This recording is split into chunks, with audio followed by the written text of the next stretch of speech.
Hello, BookTube, and welcome back to a discussion video with the legend Steve Donoghue. Frida is the legend. Read is the legend, but we have to pretend while he's on camera he can hear us.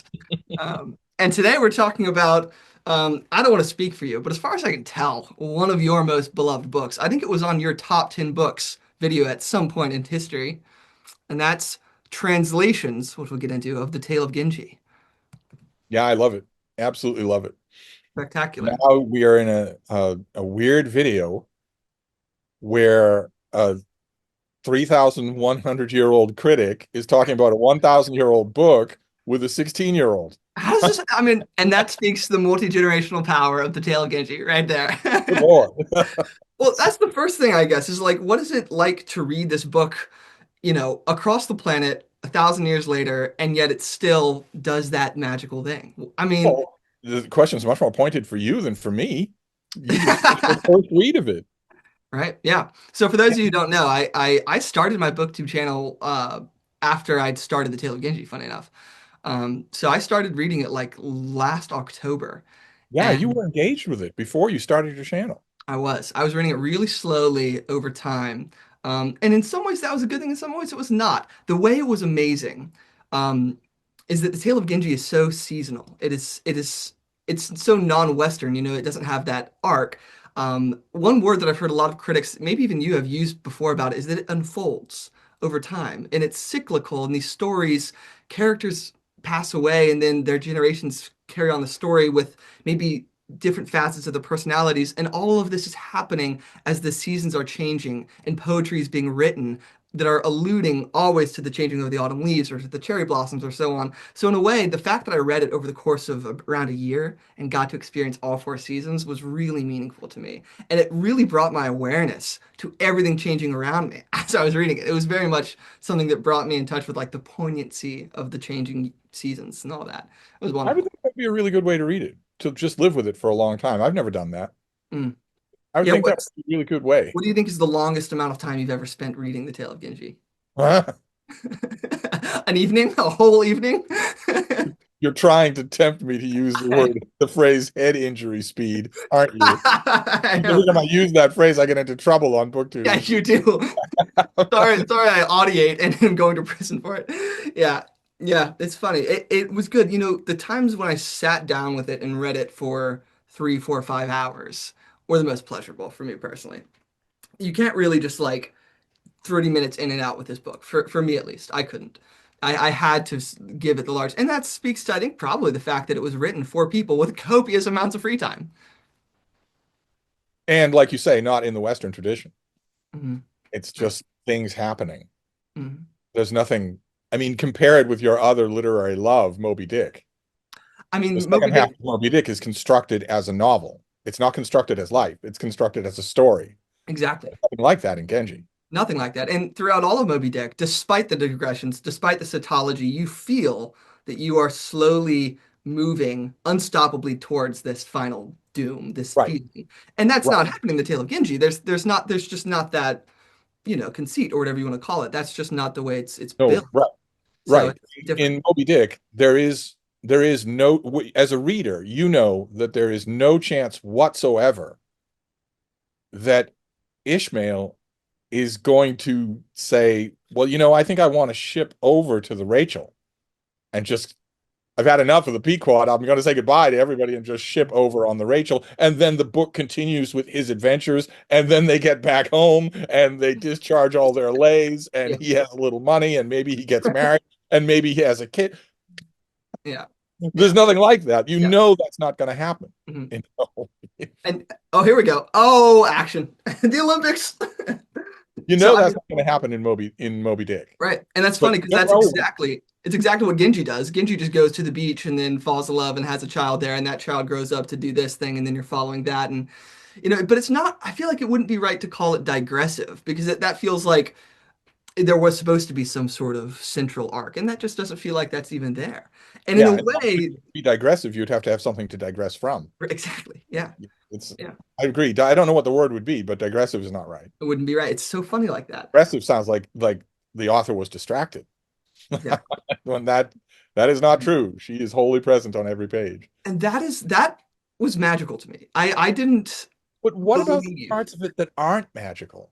I always wonder about this with someone born in the 21st century, or in your case, in the lifespan of a fruit fly. Yeah, I always wonder about the parts of Genji that are what the 21st century would call problematic. cancelable or rapey and all those things. Oh, Yeah. absolutely. All of those dumb Oh, words. definitely, They definitely. would all be hauled out. Well, How do you deal with that? I mean, yeah. those at heart, the words are dumb Mhm, and the moralistic censorship is dumb. mhm, But the actual stuff on the page that provokes those words mhm, does happen. mhm. And But, and I think it's wrong also. It's not like it's right to kidnap a child no matter what age you're in. I do believe in right and wrong despite where you are. But I when it comes to enjoying literature and immersing yourself and being open to whatever something has to offer, I feel like being the moral critic is pretty low on the list of my responsibility. I feel like the first thing for me whenever I'm reading a book is to like almost read it as if I were mindlessly engaging with propaganda and it was just totally overwhelming me. And that's the first thing I want to do. And there is a time where I can, after absorbing that, actually add myself to the equation and think, well, okay, how do I feel about this? Where's right and wrong? It's not like I'm locked into one state of judgment all the time. At least I hope I'm not. Now, I think there are definitely parts of this where like Genji partakes in some rather dubious behavior that I think is really wrong. And Murasaki Shikibu thinks it's very wrong, and that wrongness is part of the whole narrative scheme. But it doesn't feel like it destroys the overall beauty of the work or anything like that. It just feels like I don't know. It just feels well, this is hard to put into words almost because I don't want to say things like it's a product of its time, so we have to accept all whatever it is. But well, no, you can't say that yeah, because exactly. Becky knows exactly what she's describing Yeah, and does not approve. yeah, yeah. So, I mean, that too many people read it and miss that. But then Mhm. again, no offense intended, but members of your generation miss a lot because they're I'm they're sure I high did on too. the fumes of being moral censors, of Yeah, stolen people. which is so sad because you close yourself off to so much of the world. So many young people think that the only way you can like a work of literature is to endorse that work of literature. Yeah, and So, like you say, it shields them off from like 90% of literature. right. I mean, and also like what happens in so much of literature that is wrong, people mostly accept. Like, for instance, most books are around murder. People aren't, attacking for containing murder in the same way that they would attack the Tale of Genji for containing rape. Both books, they contain that. Um, yeah, it's an interesting subject. It didn't at all take me away from the It didn't story and bother make you me then. feel. Okay. No, it didn't bother me in that deep level because I never really felt like Murasaki Shikbu was in any way well, it's funny. She's never really in it with everyone else. She's kind of looking down on the whole thing with affection, sometimes with kind of irony, and I don't feel like she's implicated in it. And maybe that is one of the reasons why it felt not so bad. But even if I were reading a book by a person who I knew was a bad person, or partook in terrible things, it wouldn't destroy the entire thing for me. It would just be part of the whole thing, if that makes sense. It would just be a greater, hopefully, understanding with an asterisk. And the asterisk is there, and the beautiful work is there. It's all there. That's the hope.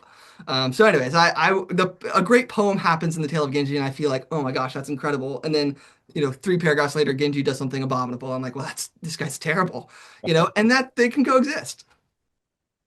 What about the interaction of the narrative and just bursts of poetry? Did you So, did you feel like doing that in your own life? I knew a lot of people in the 1970s who had that reaction to James Clavell's Shogun. oh really? Which I have not read. So I've got many of the that. characters, once the narrator gets to Japan, once the main character gets to Japan, so many of the characters that he meets, city officials, warriors who can cut a man's head off with one stroke of the sword, uh, women in all levels of court society, so many of them, they have intrigues and they have all sorts of priorities in their life, and they periodically stop to make poems. So that back then, I knew a whole bunch of people who were saying, "Well, no, maybe I should do this. And Maybe I I do should that. poem on my trip to the A&P." Yeah, I mean, I don't know if you've seen any of my Poetry Thursday videos, but I've done two of original poems so far. which, was happening before Tale of Genji, but I think it has increased because I started journaling. And sometimes at the end of the day, I don't really want to just jot down the day's events. I just want to write a poem about the day. And it's mostly comical, but sometimes it is reflective of the world around me. So I think I kind of have the poetry bug a little bit from the Tale of Genji, that's for sure. Do Some of you, your do you? original poems have surprised me with the things you find to rhyme with Nantucket. Ooh, yeah. Sorry Some of about them really came out of left field for me. that. This is all part of that rave culture I hear so You much know, about. yeah, I mean, you wouldn't really understand unless you've done ketamine 16 times in the night. Yeah. Um, yeah, the poetry at first in the Tale of Genji was jarring and then quickly became one of my favorite components of it. And of course, one thing that I'm excited about in reading translations in different translations is to see what other translators do with it, because it has to be, I'm assuming, just the most untranslatable section of it. And as someone who's learning Japanese, I mean, it's not even close. What a character means in Japanese or Chinese in the case of a lot of poetry, and an English word, it's just a different construction fundamentally. And I have no idea how Royal Tyler went about really trying to capture certain things, but I really appreciated how he in the I'm sure I could actually probably find it in all of the very many footnotes at the bottom of the Tale of Genji, he often gives you words and what homonyms they can allude to and what play on the words. The swallow can also refer to the beach, and that's also kind of a version of a person's heart and so on. And that was great, but I don't know. I don't think I really felt the poetry in the way that, one should if they're reading the original Japanese. So, do you foresee that your next read through of Genji might be in Japanese? Wow, that would be like the accomplishment of a lifetime for me. No, my next read through will probably still be the triangulation process. It'll be the Dennis Washburn or Side and Sticker trying to find out, where is Murasaki in this, and then once I have a really firm grasp on the story, and even by then, even a sentence to sentence understanding, I can probably go back through in a modernized Japanese. Um, Basically, the way that I understand the Tale of Genji written by Murasaki Shikibu is that it's somewhere between Chaucer and the Beowulf poets English. It's Right. as I've had easy. that impression too. I've read that an ordinary salaryman guy off the street in Japan would not be able to read Genji comfortably. Yeah, that's my same impression. But there are I, many, many I hadn't modernizations. realized until just now that you're probably right. There probably are modernized Very versions. many. There's one that was done by a nun who recently passed away at 99. I don't want to I do not want to call her the Emily Wilson translation equivalent of the Tale of Genji, like Emily Wilson's Iliad. But she did translate it with the idea in mind of using words more like rape, in the same way Emily Wilson thought about using words like slave or whatever it was. But there are dozens of modernizations of the Tale of Genji, and even more fragmented ones, because it's kind of taught in the same way that maybe Shakespeare, the Canterbury Tales are taught in American schools where you read chapters. That's what my partner told me at least, which is so interesting. Very few people read the entirety and it's full, but I guess it doesn't really surprise me. But you did, but you didn't read it all at once. What caused you to say, all right, well, that's enough of Genji for a few months? Mm.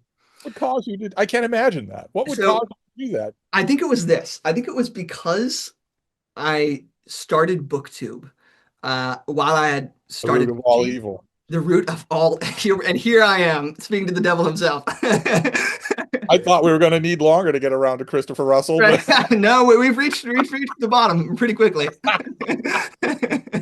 And then I saw the Christopher Russell's race to the channel. bottom. Right. I basically started getting just, inundated with great recommendations. And I sort of thought, well, it's going to be another 3 months before I get to them if I, and continue working and continue reading whatever. So I started thinking, okay, I'll read a little bit of this and then some Genji. And then what would happen is that I get into spells of each. So I read like the Brothers Karamazov, in between while I was, working at the bakery and behind the ovens or whatever. And where would that book be if you had to endorse what you read? Oh my gosh. Well, I mean, What on earth? Where you would, it's like you say, you put it perfectly. The people your age who are making that kind of moralistic decision are hurting themselves. I know. Yeah. They're walling themselves off from absolute worlds of True. wonder. It's true. But I think that there are a lot of people my age who are not so fervent. I think that those voices are definitely the loudest voices, especially on the internet. And like, at least from my college experience, which was like a liberal arts college, which had a lot of those people who were very sensorial, um, would still partake in things that they thought were wrong. And maybe they just wouldn't be like totally open to it in a soul sense, but they would still get something out of it. But yeah, I don't know. It is sad. I do see a lot of people who close themselves off, but I feel like that can't be any more of a problem than just the problem of the fact that no one can read like for longer than 15 minutes most of the time. Um, But you but would feel the urge to go off and experience something shorter, something different, and then you would come back to Genji. mhm. So I assume that though those moments were prompted by the same thing you described in an email to me, just this magnetic pull Yeah, the, yeah, to the dreamy twilight dreamscape of yeah. Genji that you want to go back to that Yeah, world. yeah. I know. I'm not sure if it's because of the literal physical mass, but the book has gravity around it. Like it just you just get sucked back into it, and I missed it when I was away from it in a way that I really don't miss.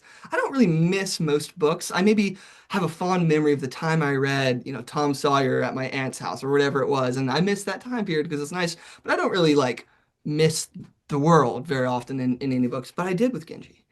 And maybe it's because it's a world. Maybe it's because it's a world that I could go into. And Um, remind me, have you read The Lord of the Rings? yes. Well, so I've listened to them twice, so listen to them. So, Have uh, you read Pride and Prejudice? yes, I've read it, and then I listened to you read it aloud, which is awesome. Yeah. Yeah, Pride and Prejudice is a world that one could easily miss too. Is that a book that you find yourself missing? I believe that people missing the world of Pride and Prejudice gave rise to the romance genre. That's how big it is. That's Yeah. how big missing it is. And I I think you can could, make the same claim for the Lord of the Rings with fantasy. yeah. Yeah. People, so many times you can go back to it. Maybe if you write some of your own.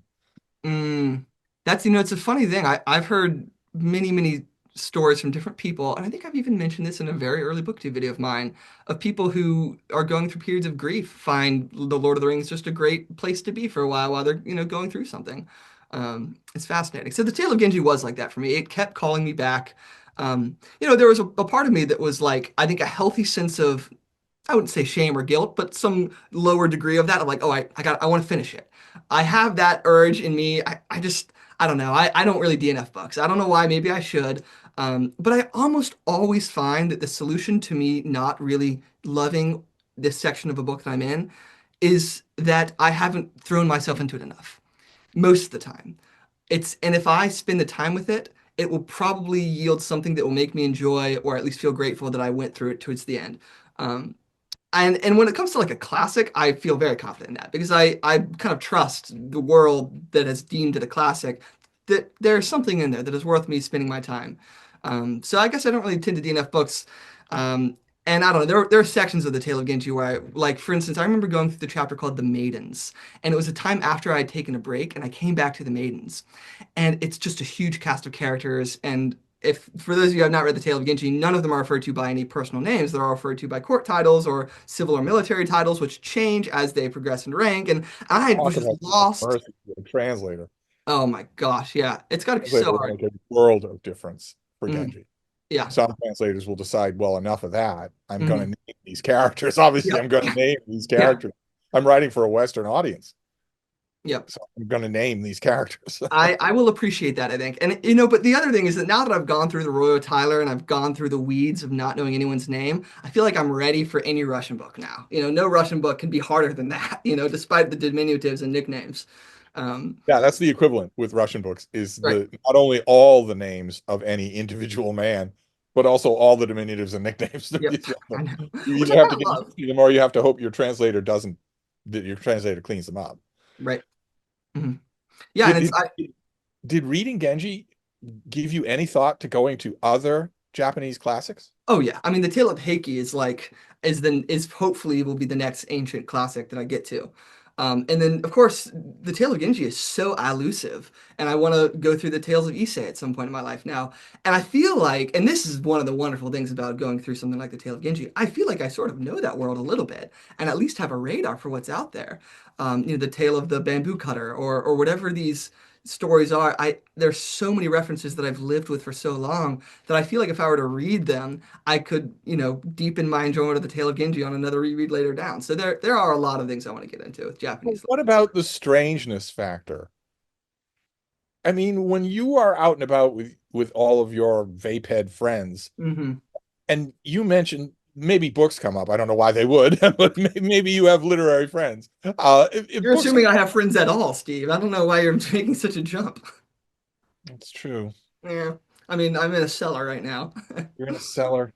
Yeah. Everything about you screams music camp. Yeah. Right. Exactly. Why not? Well, hypothetically, if you're talking about and the subject of books come up and you say, "Well, yeah, I'm reading Moby Dick," everyone around you in the West is going to nod. Mm, They haven't read it. They probably never will read it, but they mm, know not only what it is, but what it is. mhm. But what about the strangeness factor when you mentioned the Tale of Genji? Yeah, well, I'm hoping moving to Japan is going to solve part of that problem. But but how I've dealt with it so far is I say to people something along the lines of what Shakespeare is to much of the English speaking world and how its influence is felt. And there's that kind of cliche quote about like if you're an English speaker and you haven't read Shakespeare, you still in a way have read Shakespeare. You're living in his world. I kind of tell them that the Tale of Genji is sort of analogous to that for Japanese culture today. It casts such a long shadow. It's such a watershed that that's what it means. Um, anyway, so that's kind of how I say it to them. So, I say it's this a long. powerful rapist who grooms from childhood his I next reg. no, that's not my selling point. That's not my selling point. When people ask you about the Tale of Genji, you say, "Well, it's the Epstein files." You know, Epstein. It's pretty much that, but it's like really pretty, but not in a weird way. It's right. It's the Epstein files with poetry. You're right, right. Yeah, I mean, talking about Tale of Genji with a normal person is just digging your own grave these days. I don't know. But yeah, I think I would sell it first, probably for its aesthetic beauty. And then at some point, I mean, but I don't know. At the same time, when if it's 1,000 years old, I sort of expect people, maybe I shouldn't, but like if I'm talking about the Epic of Gilgamesh with someone and I'm like, oh yeah, but like, this is totally like totally not based, bro. This guy's, not cool. I mean, why would you take that attitude? It's just a different world. It's just not even in the same sphere. I don't know. I clearly have not developed a good like package to defend that. And maybe I should, but maybe I'm not even trying to defend it because there's things that I'm not defending. I'm just trying to live with it. I Um, wonder if that 99-year-old nun tried to change the book. so I wonder about that It's too. alarming to me that the first name that came to your mind was Emily Wilson. I know. I shouldn't have said that really now that I think about it. But the only reason I thought about Emily Wilson when I read the article about the nun was just because she made pretty significant vocabulary decisions that she thought were more accurate, but are up for debate. Did she think they were more accurate? A great question. Who knows? Accuracy was her big goal, was it? Yeah, and that's an interesting thing. Murasaki Shikabue is. I wonder if she would ever. I mean, it just doesn't seem to me, and I don't know if this is true, but it doesn't seem to me that she would ever put anything bluntly ever. You know, so it's like, how could you put What it is bluntly in a blunt? In translation? 1,000 pages of Genji, what is blunt? Yeah, nothing. It's all delicate. Almost nothing. Yeah, yeah, We are told that someone may have seen something. yeah, When the scene makes it clear they are looking at that something. We are not told that. We're yeah, told they may have seen yeah, yeah. it. Or they may have seen a dream of it. Or they may have seen it and then dreamt a reality of it or what. That's the kind of thing that I'm sure you were feeling that drew you back. Yeah, it may be. A Once you get robot. tuned with that, there's almost no other book that will do it. Exactly. And it's in a sense, so funny enough, I was reading Northanger Abbey the other night. And there's this great section in where Jane Austen, somewhat satirically and somewhat earnestly, is defending novels. And it reminds me of Tamakazura's defense of tales. When Tamakazura is writing those tales and Genji kind of teases her and she snaps back at him. And she says something along the lines of, for someone who tells lies all the time, tales must seem normal or something like that. And eventually Genji backtracks. But it really reminded me of Jane Austen. I started thinking about those two together.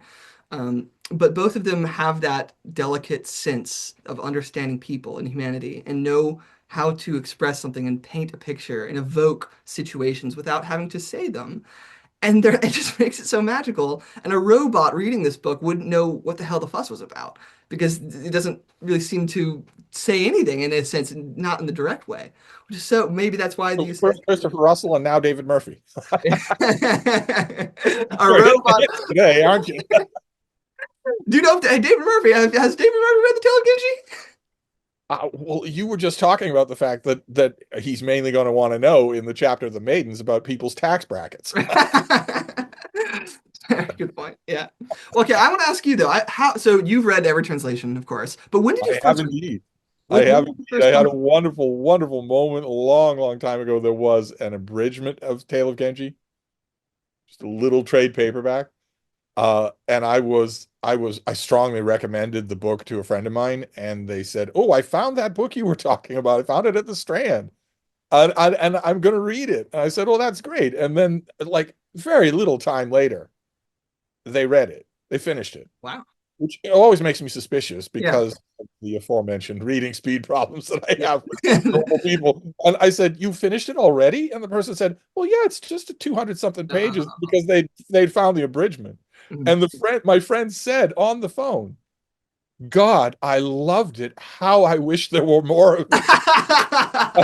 I had to say, well, you know, Be careful what you wish for, buddy. actually, there's a lot more of it.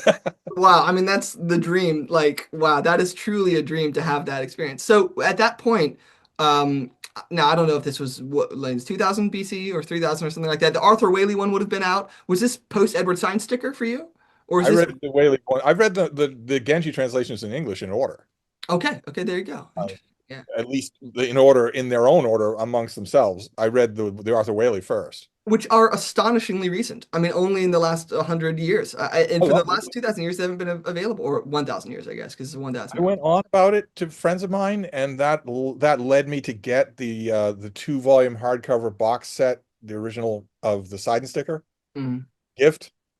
Uh, and there you go. I mean, there you go. The minute you move from the Whaley to the Side and Sticker, you see right away the difference that a translator is making. It's a mhm. different reading experience. Arthur Waley wrote a really interesting article in The Atlantic about translating and his whole philosophy. And I don't want to say it boiled down to anything because it was pretty subtle, but he really wanted to make sure that everything a person says in one of his translations is something that an actual human could say in English if they were a native speaker, which is an interesting thing because I've always sort of felt, and this is maybe just my own belief, that translations of works obviously lose something. But one thing they can sort of have as an advantage is that any sort of strangeness that is arising from the way people are speaking or the construction of sentences, I sort of have a little bit of benefit of the doubt that that could just be part of the translator's desire to capture something about the original cadence that feels strange to me in English. Now, it could also just be a bad translator. It could just be a person with a shoddy, grasp of the English language. But over time, I think you can tell, like Royale Tyler's very watery, kind of drifting prose throughout the Tale of Genji. It was different from anything I'd ever read, but it didn't feel wrong. It just kind of felt strange, and then I got used to it, and I liked it. But it wouldn't be like a native speaker, if that makes sense. So it would be great to go to Arthur Waley and then compare those two together. Whaley wanted to avoid translator ease. He Mm, hated translator ease, mm, where you're translating a work and you are, by some weird combination of your own artistic impulses and of fidelity to the original, you are, maybe unbeknownst to you, coming out with translator ease, with things that characters will only say it in yep. translated Mm, literature. He yep. wanted to avoid that. Yep. But a lot of people, there are plenty of people who would say uh, that that's a mark of a good translation. Hmm. That the So, stranger the translation is, the further it is from your own culture, the stranger it should feel. mm, That's a war in translating. Just yeah. in, are Yep. you bringing across the original and all of its weirdness, or are you domesticating it to the culture that you're aiming it at? And he had even given an example of that exact idea where someone in Journey to the West congratulates essentially someone else. And one translation said, may this bring you great joy. And his was, my congratulations. And he said, why would you get lost in this pigeon? And, I didn't dislike May This Bring You Great Joy, but it is kind of not natural. So it's just very strange. Right. We only So have a in a we case only like have a that, minute question 43 becomes, seconds, by the way, so I don't want to cut us off, but we might need to be winding down before mid-profundity you get sliced in half. the question with that may it bring you great joy versus congratulations is, which is more like the original? Which is more like the original? And when a native Chinese speaker reads whatever that original was, and something is evoked in them, how can you write something in English that gives that same process? It's so hard to know. And it'll depend on the reader too. Some readers can't get into that translator's pigeon or whatever, and some readers seem to be able to and to love it. That's why there's no agreeing on this. The age-old two schools of translation. Do you do it completely accurate, regardless of your target audience, or do you do it like your target audience, regardless of inaccuracies? And then we can add a third school. Do you just plain effing lie about it? Yeah, lie the whole time. Yeah, well, Are you just going to fortunately, make are you going to make a translation of the Iliad that contains the word agency? yeah, wow. Ooh, I didn't know that. Well, on that Because no note, one in the target audience. It's but at least both of us can highly recommend to all of yeah, the out there the Tale of Genji. sternly. Come on, Steve. Come on, get back. Come on, let's get back on the rails. Well, thank you everybody for watching, and we'll be back in another episode, and the sirens will be blasting. Thank you, Steve. Bye bye.